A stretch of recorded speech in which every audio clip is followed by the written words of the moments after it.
Outside of going to the U.S. Senate, nothing could get me off the ocean. If you look in Graham Platner's yard, you're not going to find a white picket fence.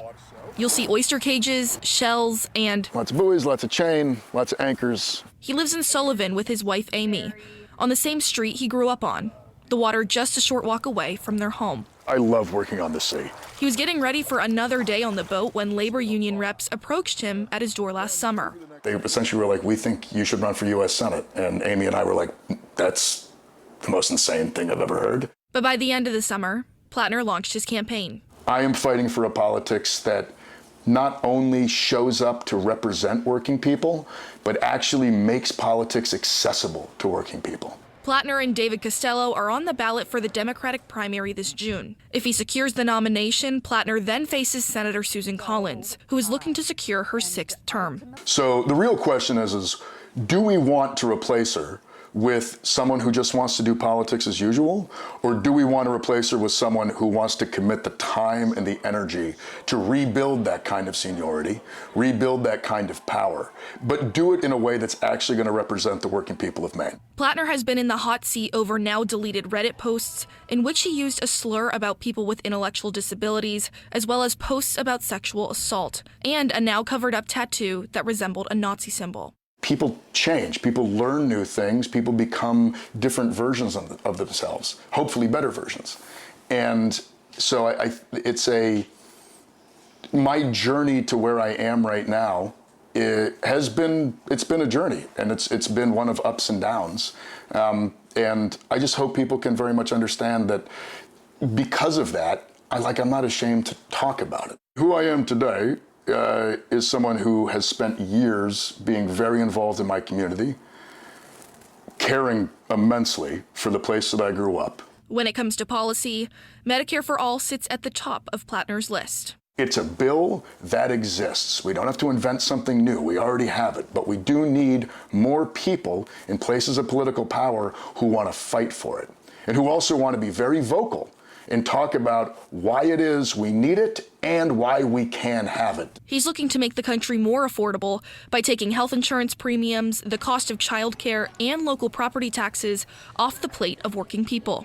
We can do it by raising taxes on the ultra-rich and by breaking up the corporations that have been driving up prices just because it's greed. It's price gouging.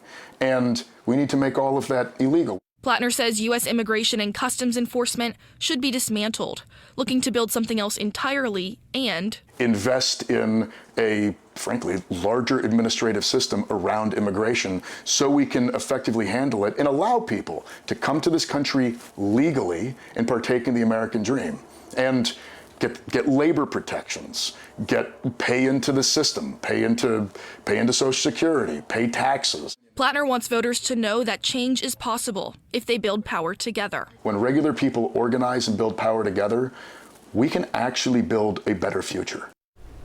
Bonnie Bishop there taking us down East Maine, logging some miles on the car to speak with Graham Platner. We've talked about him at length over the last many, many months. This is the first time we've had an in-depth sit-down interview with a frontrunner. What'd you make of how he presented his platform? I mean, doesn't his yard look like every yard you've seen in rural Maine? Like yes. Every time I go up to northern Maine, he is quintessential Maine in that sense, and that comes across very strongly, I think, in that profile. Continues to. He has a really good way about connecting with people coming from working class, and he's also very focused on certain issues that are really important to people around Medicare for All and around sort of corporate corruption and around ICE. He's finding good issues to come in. He simplifies things. He's not wonky. I think he's very effective in sort of telling that story.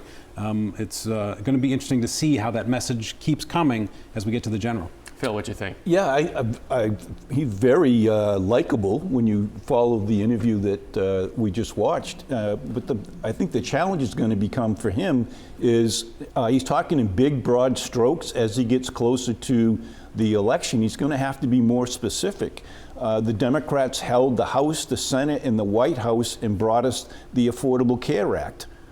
Well, not so affordable. The Biden administration opened the borders and let millions of people come in here unvetted, and now we're saying let's do it legally. Well, I think we all agree that healthcare should come down.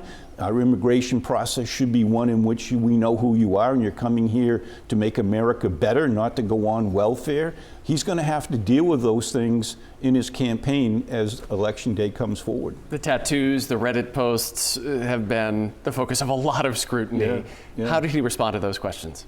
I think he responded to them well. I mean, look, when they first came out, I think a lot of us thought these are just going to be disqualifying. But the thing that he's done differently, especially than a lot of Republicans who have come up against the same issue, who just deny it, Donald Trump, who continues to deny, acts that we now have in a court of law have determined him to be guilty of.